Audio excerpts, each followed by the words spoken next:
Hello everyone, my name is Simran and I'm going to teach you science. Students, in the last class we have completed the last chapter of our syllabus, that is chapter number 16, garbage in and garbage out. And today we'll be doing the question and answers of this particular chapter. So let's start with the first question. What is that question, students? Have a look. The first question's A part. Which kind of garbage is not converted into compost by the redworms? मतलब कि जो red worms होते हैं वो किस type के garbage को compost में कन्वर्ट नहीं करते हैं. ठीक है, we all know this thing that red worms convert the garbage into compost that we use for growing the plants, right? So what kind of garbage is that is not converted into compost by the red worms, right? So have a look students.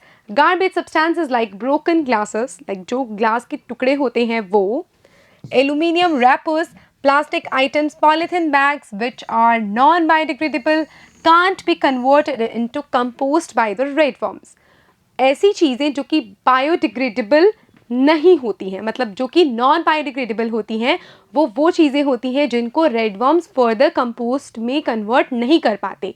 इसीलिए हम बोलते हैं कि aluminium rappers का least use करना चाहिए. Usually आप देखते हैं कि आप लंच के अंदर, टिफ़िन के अंदर अपने पास लेके आते हैं जो चपातीस, उसको आप एल्यूमिनियम रैपर में रैप करके लेके आते हो, तो उसकी जगह पे यूजुअली आपको क्लोथ का यूज़ करना चाहिए सो दैट आप एटलीस्ट अपनी साइड से सबसे कम एल्यूमिनियम रैपर का यूज़ करो, because these can't be converted into the compost.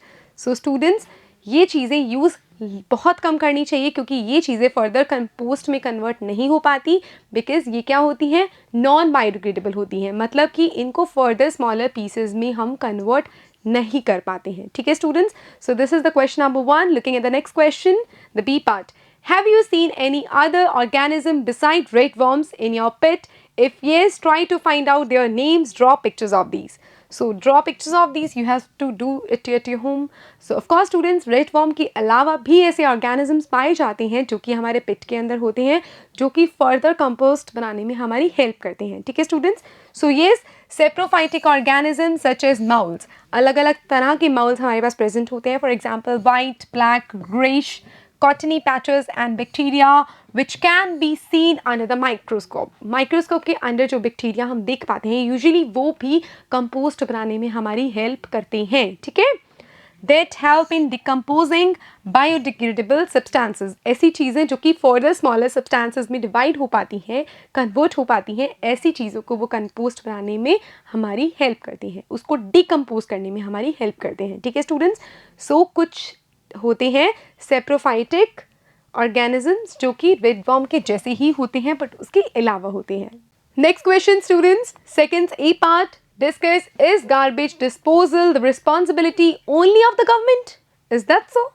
कि क्या गार्बेज को डिस्पोज करना सिर्फ और सिर्फ हमारी गवर्नमेंट की रिस्पॉन्सिबिलिटी है?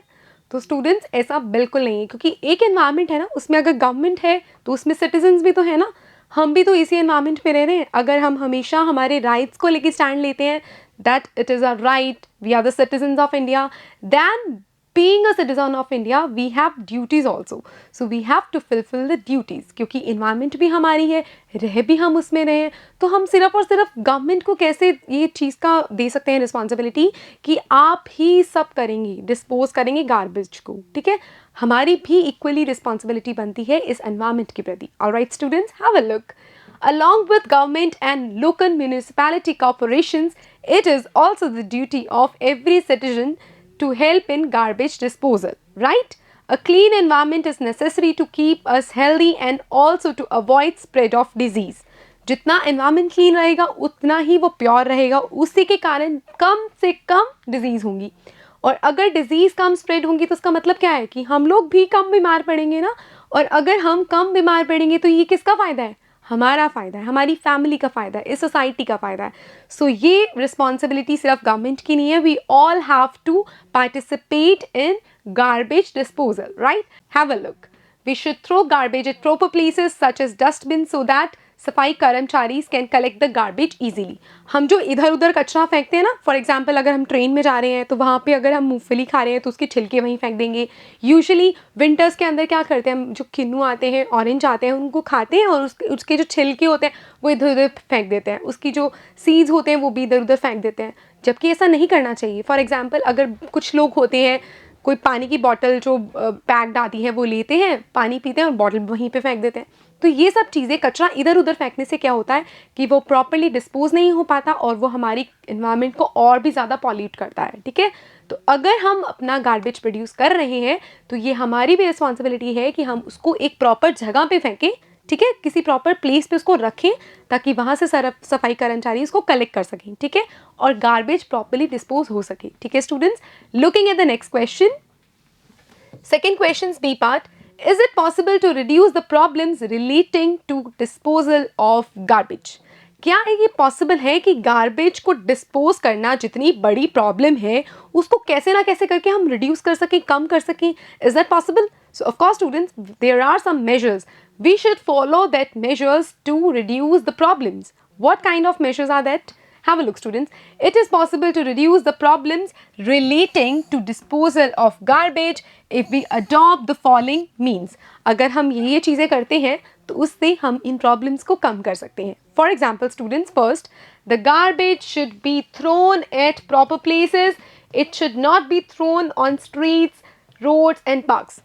गली मोहल्लों में, पार्क के अंदर, किसी मॉन्यूमेंट के अंदर अगर आप जा रहे हो उसको देखने, तो इधर उधर जो आप कचरा फेंकते हैं वो नहीं फेंकना चाहिए, उसको वहीं फेंकना चाहिए जो उसकी जगह है प्रॉपर.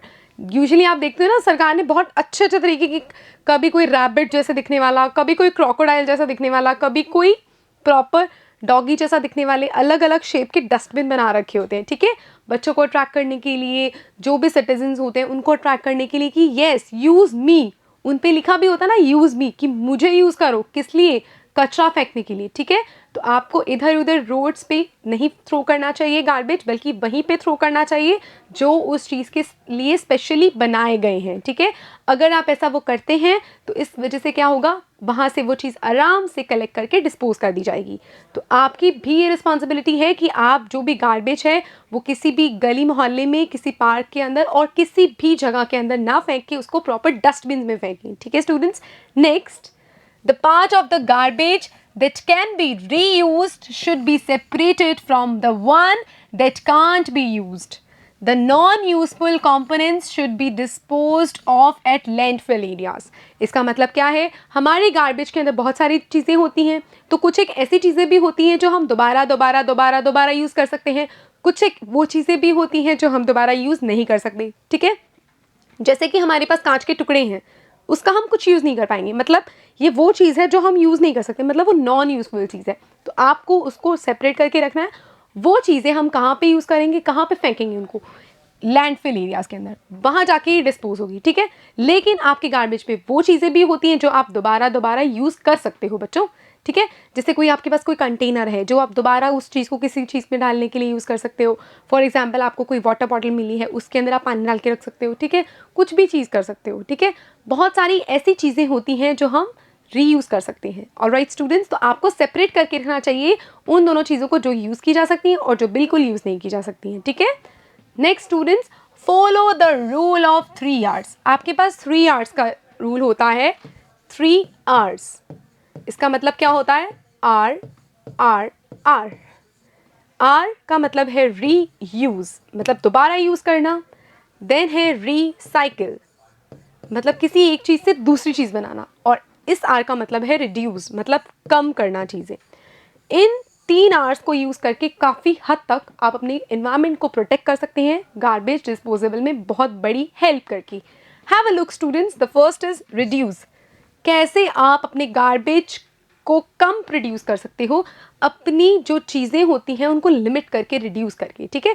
जैसे कि आप टिफ़िन के अंदर अगर आप क्लोथ लेके जाओ तो वो एल्यूमिनियम रैपर जो आप डेली फेंकते हो वो आपको नहीं फेंकना पड़ेगा. तो आप अपने बिहाफ पे क्या करोगे, थोड़ा सा गार्बेज कम प्रोड्यूस करोगे ना. जैसे कई बच्चे हम स्कूल्स में देखते हैं कागज़ के बॉल्स बनाते हैं, पेपर बॉल्स, एक दूसरे को मारते हैं ना. ऐसा क्यों करते हैं हम? बिना बात के ना. सपोज़ कोई आप कुछ लिख रहे हैं, थोड़ा सा इंक ज़्यादा लग गया तो वो भी उसको फाड़ा, वहाँ से रैप किया, एक दूसरे को मारा. क्यों कर रहे हैं हम? गार्बेज ही प्रोड्यूस कर रहे हैं ना. कोई पैकेट लिया, सपोज़ कोई राइस पफ लिया, कुछ भी लिया, कुरकुरे लिया, चिप्स लिए, खा लिया, उसका रैपर फेंक दिया, तो वो हम गार्बेज प्रोड्यूस कर रहे हैं, ठीक है. वो कम से कम हमें करना चाहिए. रिड्यूस करो अपनी ऐसी गार्बेज प्रोड्यूसिंग कैपेसिटीज़ को, ठीक है. कम से कम गार्बेज प्रोड्यूस करो, ठीक है students. Have a look.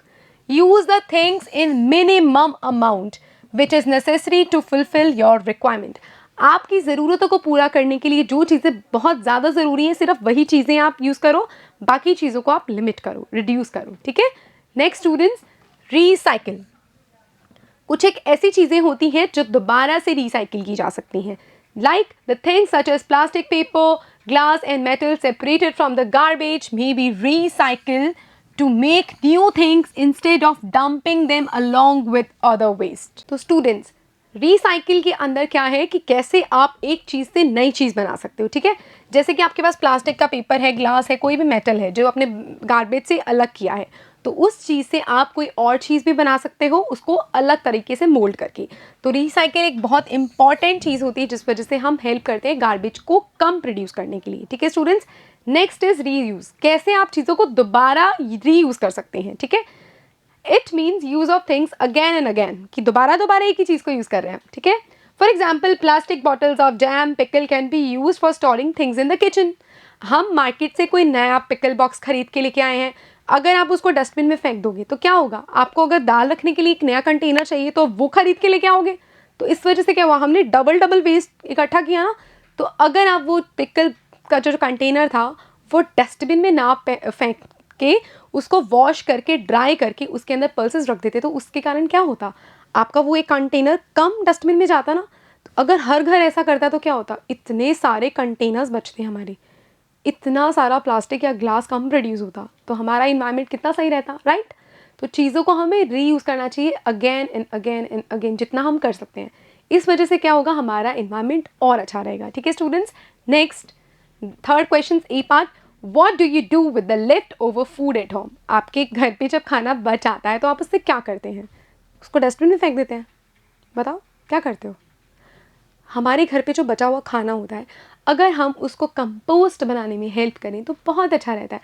Usually अगर हम देखते हैं कि अगर आपने चाय बनाई है तो वो जो चाय की पत्ती होती है ना, उसको डस्टबिन में डालने की बजाय अगर आप अपनी सॉइल के अंदर डाल दोगे ना, तो वो आपकी सॉइल की फर्टिलिटी को इंक्रीज़ करेगी, ठीक है। और उसके कारण आपकी सॉइल जो होगी ना, वो बहुत प्योर कंपोस्ट में कन्वर्ट होकर बहुत अच्छा ग्रो करेगा उसके अंदर जो भी आप प्लांट डाल रहे हो, ठीक है।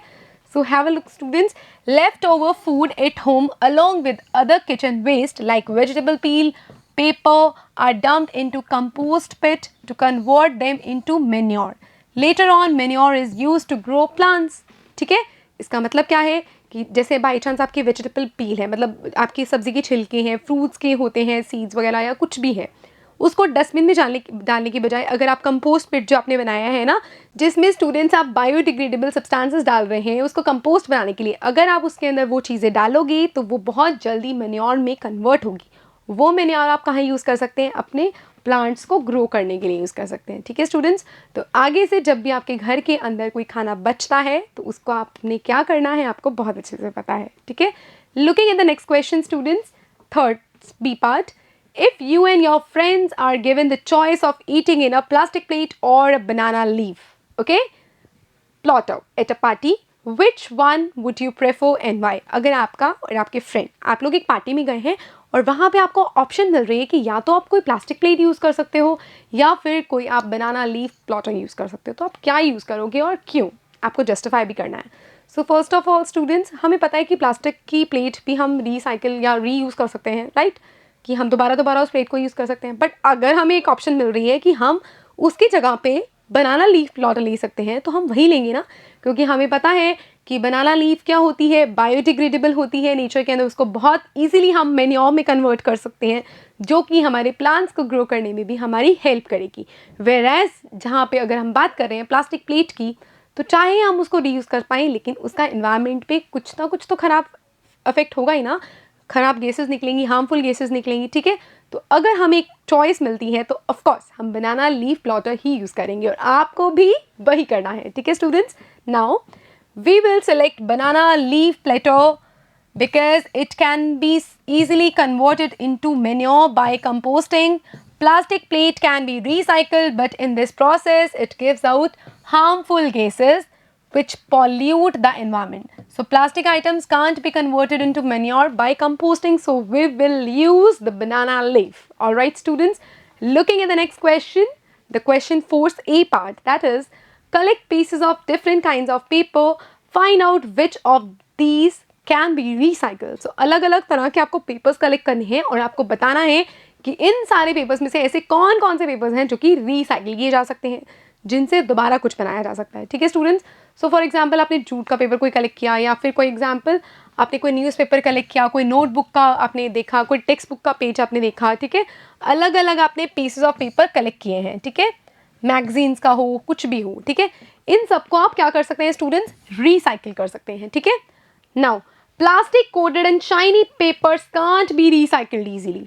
कुछ ऐसे होते हैं ना पेपर्स जिसपे बहुत ज़्यादा सुंदर सुंदर से दिख रहे होते हैं, बेसिकली उसके ऊपर प्लास्टिक की कुछ शाइनिंग सी होती है। ठीक है, या प्लास्टिक कोटिंग होती है जो इजीली फटते भी नहीं है, हम लोगों से उसको सिजर से ही काटना पड़ता है। अदरवाइज नोटबुक का पेज देखो, तुम आराम से फाड़ लेते हो, प्लास्टिक कोटेड पेपर इतनी ईजिली नहीं फटते। ठीक है, तो वो ऐसे पेपर्स होते हैं जिनको हम रिसाइकिल नहीं कर सकते इजीली, जबकि नोटबुक के, टेक्स्ट बुक के, मैगजीन्स के, ऐसे न्यूज़पेपर्स हो गए, इनके बहुत इजीली पेपर्स रिसाइकिल किए जा सकते हैं। ठीक है students, the next question, with the help of the lens, look at the pieces of the paper you collected for the above question, okay, like magazines, newspaper, textbooks, notebooks, and the shiny and plastic coated papers, right?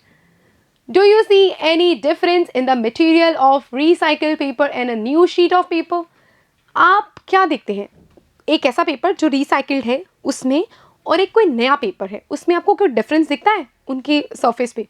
Of course students, जो कोई नया paper होता है वो बहुत like smooth होता है, और अगर हम किसी रिसाइकिल्ड पेपर की बात करें तो थोड़ा सा रफ होता है वो। ठीक है, क्योंकि वो रिसाइकिल्ड है ना, तो वो थोड़ा सा रफ होता है, जबकि हमें यूज़ वही करना चाहिए, क्योंकि रफ है तो क्या, हमारा काम तो हो ही रहा है ना उस पर लिखने का। ठीक है, but difference is that the surface of recycled paper is rough, whereas surface of a new sheet of paper is smooth. Okay, looking at the next question students, collect different kinds of packaging material, what was the purpose for which each one was used, discuss in groups. Right students, so we have to find out different kinds of packaging materials. So different things are used, like for example students, thermocol, foam sheets, paper cuttings, cardboard, jute, that are used to protect the articles. चीज़ों को संभाल के रखने के लिए हम इन चीज़ों का यूज़ करते हैं। ठीक है, for example if we have to buy a new TV, then you see that in that particular cardboard the TV is placed, and along with that there are some thermocol sheets placed there. Okay, what is the use of that particular thermocol sheet? It is used to protect the TV, okay, so that its glass cannot break. तो चीज़ों को protect करने के लिए हम इन चीज़ों का use करते हैं। ठीक है, for example students, if I am talking about card boxes, plastic containers and tin containers are used to facilitate transportation of the packed materials. अब उन पैक्ड मटेरियल्स को, जिनको आप पैकिंग कर चुके हो जिनकी, उसके बाद इनको कार्डबोर्ड के अंदर, प्लास्टिक के अंदर, टिन वगैरह के अंदर रखा जाता है ताकि एक जगह से दूसरी जगह तक इनको पहुंचाया जा सके, इनको ट्रांसपोर्ट किया जा सके। ठीक है, तो ये सब क्या होते हैं, पैकेजिंग मटेरियल्स होते हैं जो कि हम यूज़ करते हैं। Next question students, second, give an example in which packaging could have been reduced. ठीक है, ऐसी कौन कौन सी चीज़ें होती हैं जिनमें हम कम से कम पैकेजिंग यूज़ कर सकते हैं या उसको बहुत कम कर सकते हैं पैकेजिंग को। So students, packaging of toys, clothes, shoes, chocolates can be reduce. उसमें बहुत ज़्यादा पैकेजिंग होती है। फॉर एग्जाम्पल स्टूडेंट्स, अगर आपने चॉकलेट की पैकेजिंग देखी है, तो आपने अगर बाई चांस कैडबरी की सिल्क खाई है तो आपको पता होगा, पहले तो वो एक गोल्डन कलर के रैपर में आती है, उसके ऊपर एक पेपर लपेटा होता है, उसके बाद वो एक बॉक्स में आती है, फिर उसके बाद उसको ब्लू कलर के एक कवर चढ़ाया जाता है। तो उसके अंदर कितना ज़्यादा चीज़ों को यूज़ किया गया उसके अंदर, उसकी पैकेजिंग के लिए, ताकि वो सुंदर दिखे। ठीक है, तो इस तरह से इन सब चीज़ों को हम रिड्यूस कर सकते हैं, इनकी पैकेजिंग को कम कर सकते हैं, खिलौनों की, किसी भी तरीके के कपड़े की, शूज़ की या चॉकलेट्स की। ठीक है students, next question, right a story on how packaging increases the amount of garbage.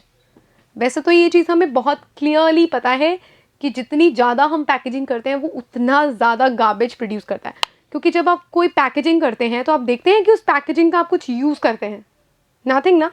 For example students, आप ध्यान दो, आप अपने किसी फ्रेंड के बर्थडे पार्टी पे जा रहे हो, तो आप अपने बर्थडे उसके बर्थडे पे जाने के लिए आप अगर कोई गिफ्ट ले रहे हैं तो आप क्या करते हो, उसको बहुत ही कलरफुल से पेपर से रैप करते हो अच्छा सा। ठीक है, फिर उसके ऊपर एक वो स्टिकर आता है ना जिसपे लिखते हैं with love by that particular person. Okay, for example अगर सोहन दे रहा है तो लिखेंगे ना विद लव सोहन। ठीक है, happy birthday Rahul by Reena, something like that. Okay, तो बहुत ही ज़्यादा कलरफुल तरीके से हम ग्लिटरी पेपर से उसको रैप करते हैं ताकि वो सुंदर दिखे। ठीक है, या फिर सरप्राइज मिले कि हाँ देख मैंने तेरे को ये दिया है, ठीक है। तो ये सब चीज़ें क्यों की जाती हैं? ताकि उसको सरप्राइज दे सकें, अपनी चीज़ को सुंदर दिखा सकें, ठीक है। बट क्या फ़ायदा होता है? आपका फ्रेंड क्या करेगा, घर जाने के बाद जब उसको फ्रेंड को अपने गिफ्ट दोगे आप, तो पार्टी ओवर होने के बाद वो क्या करेगा, फटाक से उस रैपर को फाड़ेगा, डस्टबिन में फेंकेगा और अपना टॉय देखेगा, या फॉर एग्जाम्पल जो भी आपने गिफ्ट दिया वो देखेगा। क्या इस पूरे सीन में वो उस पेपर का कुछ करेगा? नहीं, उसको डस्टबिन में ही डालेगा ना, तो वो पैकेजिंग कहाँ यूज़ हुई? कहीं पे यूज़ नहीं हुई ना। तो ये सब चीज़ें आप कम कर सकती हैं ताकि आप अपनी इन्वायरमेंट को प्रोटेक्ट कर सकें, ठीक है। So students, we use packaging materials to protect the articles and also to make package good looking, ठीक है। यूजुअली काफ़ी बार ऐसा होता है, फॉर एग्जाम्पल अगर आप कंप्यूटर लेके आए हो अपने घर पे, तो उसका पैकेजिंग समझ आता है क्योंकि उसको टूटना नहीं चाहिए, उसका प्रोटेक्शन ज़रूरी है, ठीक है। लेकिन कुछ एक ऐसी चीज़ें भी होती हैं जो उसको सुंदर दिखाने के लिए भी होती हैं, right. So for example, to give a gift on birthday, the gift is packed and wrapped in a shiny paper or plastic coated paper. After the use, the packing material is thrown in dustbin. उसको dustbin में फेंका जाता है, right students? Similarly, plastic bags, cans, aluminium foil, plastic or aluminium cans and other packaging materials are used and thrown out after use. तो इससे क्या है, इन चीज़ों को यूज़ करने के बाद भी इनको फेंक दिया जाता है ना, इसीलिए हम बोलते हैं for example if you are going to shopping, ठीक है, तो आपको जनरली अपने साथ अपना कोई बैग लेके जाना चाहिए, कैरी करना चाहिए। आजकल तो आपने देखा होगा शॉपिंग मॉल्स में अगर आप बैग लेते हैं आपका एक्स्ट्रा पैसा लगाया जाता है। ये एक बहुत अच्छा इनिशिएटिव है। इसके कारण क्या होता है, जनरली लोग अपने साथ अपना बैग कैरी करने लग गए हैं, ठीक है, जो पहले नहीं करा करते थे, ठीक है। इसके कारण क्या हुआ है स्टूडेंट्स, लोग अपने घर से पैकेट लेके जाते हैं या बैग लेके जाते हैं, एक नया बैग आप लेते नहीं और वो नया बैग आप फेंकते नहीं, ठीक है। तो इस वजह से क्या होता है, कम गार्बेज प्रोड्यूस होता है। अगर आप अपने घर से कहीं और जा रहे हो तो अपने वाटर बॉटल साथ में कैरी करो, खरीदने की बजाय एक तो आपका पैसा भी नहीं लगेगा, प्लस आप घर का प्योर पानी पियोगे, ठीक है। तो इस वजह से क्या होगा, वो प्लास्टिक की एक बॉटल डस्टबिन में जाने से बचेगी ना, ठीक है। तो इस तरह से की चीज़ें करके आप कम से कम गार्बेज प्रोड्यूस कर सकते हो, ठीक है students. Many things such as ghee, refined oil, soaps, detergents and most of the eatable goods are sold in small packets. ये हम देखते हैं कि अलग अलग अगर आप सोप ले रहे हो, डिटर्जेंट ले रहे हो, घी, इन सब के हर तरह के पैकेट अवेलेबल हैं। 200 ml से लेके 1 kg से लेके 5 kg तक बहुत तरीके के पैकेट्स अवेलेबल हैं। तो ऑब्वियसली जब भी आप ग्रॉसरी शॉपिंग पे जाते हो तो आप देखते हो कि सारों के अलग अलग पैकेट्स बने हुए हैं, ठीक है।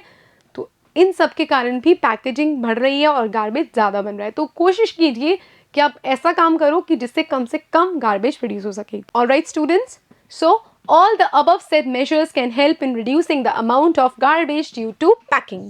पैकिंग के अंदर जो गार्बेज लगता है उसको आप कम कर सकते हैं अगर आप ये सब कही हुई चीज़ें करोगी, ठीक है students. Next question, do you think it is better to use compost instead of chemical fertilisers? Why? Of course students, it is better to use compost as compared to these chemical fertilizers. क्यों? क्योंकि ये chemical हैं। Chemical मतलब जो chemical से बनते हैं। एक चीज़ जो आप ऑर्गेनिकली बना रहे हो, नेचुरली बना रहे हो, ऑब्वियसली वो चीज़ ज़्यादा बेटर होगी ना, क्योंकि आपने वो खुद बनाई है, ठीक है। कंपोस्ट क्या है, आपने खुद बनाई है ना, वेजिटेबल पील से, पेपर से, इन सब बायोडिग्रेडेबल चीज़ों से, ठीक है। वो चीज़ आपने खुद बनाई है तो आपको पूरा ट्रस्ट है कि ये तो बिल्कुल प्योर है। एक आप बाजार से केमिकल फर्टिलाइजर्स लेके आ रहे हैं, ठीक है, फॉर एग्जांपल कोई भी लेके आता है, ठीक है, केमिकल फर्टिलाइजर्स नाम से ही क्लियर होता है ये केमिकल से बना है, ठीक है। तो ये अगर आप अपनी सॉइल में डालते हो तो उसके कारण आपकी हेल्थ पे बहुत ख़राब इफेक्ट्स पड़ते हैं। यूजुअली हम देखते हैं कि आजकल समर्स आने वाली हैं तो हम देखेंगे कि समर्स में क्या होता है स्टूडेंट्स, मैंगोज आते हैं ना, मैंगोज बहुत अच्छे से खाते हैं हम। सारे मैंगोज को कार्बाइड लगा के आजकल पकाया जाता है। कार्बाइड एक केमिकल है जिस वजह से मैंगो जल्दी पकता है, ठीक है। और जो ये बेचने वाले होते हैं ये अपने प्रॉफिट के लिए कार्बाइड लगा के पकाते हैं। इसके कारण क्या होता है स्टूडेंट्स, हमारी हेल्थ अफेक्ट करती है, ठीक है। हमारे गले ख़राब होते हैं, प्लस हमारे बॉडी में बहुत गलत केमिकल्स जाते हैं, ठीक है। इसकी बजाय अगर आप मैन्योर से या कंपोस्ट से उसको उस पर ग्रो करते तो वो एक बहुत ऑर्गेनिक मैंगो बनता जो कि टेस्टी भी होता और आपकी हेल्थ को भी नुकसान नहीं करता, ठीक है, उल्टा अच्छा ही करता, ठीक है। तो आपको ये देखना है कि जब भी आपके पास कंपोस्ट अवेलेबल है that is 100% better option as compared to the chemical fertilisers, right. अगर हम देखेंगे वाटरमेलन की अगर बात करते हैं, पहले बहुत कम वाटरमेलन्स मीठे निकलते थे। आजकल आप मार्केट में जाओ, सभी वाटरमेलन आपको रेड कलर के और बहुत ही ज़्यादा मीठे दिखेंगे। क्यों? क्योंकि उनके अंदर इंजेक्शंस लगाए जाते हैं और इंजेक्शंस लगा के उसको स्वीटन अप किया जाता है, जो कि आपकी हेल्थ पे कितना ज़्यादा एडवर्स अफेक्ट करते हैं, खुद सोचो, ठीक है। Have a look students, because compost is eco friendly and harmless. Obviously compost एक बहुत ही इको फ्रेंडली चीज़ है जो कि आपको कोई नुकसान नहीं करेगी, ठीक है। It maintains the texture and fertility of soil. वो सॉइल के अंदर जाने के बाद उसके टेक्सचर और उसकी फर्टिलिटी पे कोई नुकसान नहीं करती, कोई चेंजेस नहीं करती, उसको अच्छा करती है, ठीक है। Chemical fertilisers destroy the natural composition of soil and have adverse effect on human health. और केमिकल फर्टिलाइजर्स क्या करते हैं, ह्यूमन हेल्थ पे खराब इफेक्ट करते हैं और जो सॉइल की फर्टिलिटी होती है उसको कम करते हैं, उसकी कॉम्पोजिशन बिगाड़ देते हैं, कई चीज़ें बढ़ा देती हैं और कई चीज़ें एब्रप्टली कम कर देते हैं, ठीक है। तो these are not good for health. Next students, composting helps in recycling of matter and also in disposal of garbage. Leaching of chemical fertilizers causes water pollution and death of aquatic organisms. ध्यान दीजिए, अगर आप composting use कर रहे हो तो इस वजह से क्या होता है, जो आप बाहर डस्टबिन में चीज़ें फेंकने वाले थे उससे आपने कंपोस्ट बनाया, एक तो गार्बेज आपने कम प्रोड्यूस किया, प्लस आप उसको अच्छी चीज़ में कन्वर्ट कर रहे हो, ठीक है, जो कि आपकी फर्दर प्लांट्स ग्रो करने में हेल्प करेगी। तो that is 100% a better option ना। और जहाँ पे अगर आप केमिकल फर्टिलाइजर्स की बात कर रहे हो तो जब आप उसको वाटर के अंदर डिस्पोज करते हैं तो क्या होता है, वाटर पॉल्यूशन होता है, प्लस उसके कारण क्या होता है, जो अंदर रह रहे होते हैं वाटर के अंदर एक्वाटिक ऑर्गेनिजम्स होते हैं वो मरते हैं, उनकी डेथ हो जाती है उस कारण, ठीक है students. Next, the production of compost is easy, cheap and harmless, whereas production of chemical fertilisers is costly and problematic. Obviously एक तो फ्री में कोई चीज़ बना रहे हो, अच्छी चीज़ बना रहे हो जिसका कोई नुकसान नहीं है, वो बेटर है, या वो चीज़ बेटर है जो कि आपको महंगी भी मिल रही है और जो बहुत प्रॉब्लम देगी फ्यूचर में भी और अभी भी। तो obviously students, you should shift to compost, okay? So students, you should use composting rather than chemical fertilizers, okay? And this is all about chapter number 16, and with this students we are done with your science syllabus. It was really nice teaching you all. Do practice hard and do revision of your syllabus. Have a nice day all of you. Bye bye.